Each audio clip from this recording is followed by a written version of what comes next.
Dobbiamo entrare nell'anima di ognuno di noi.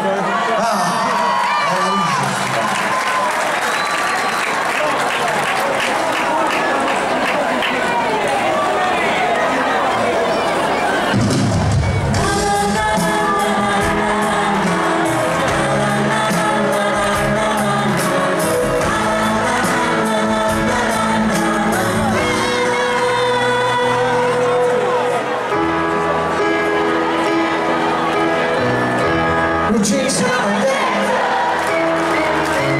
la faccia questa ma fatti innamorare questa semplicità, ma tu non vuoi dare retta, dice che si coglione e non la viene ancora, e non farlo.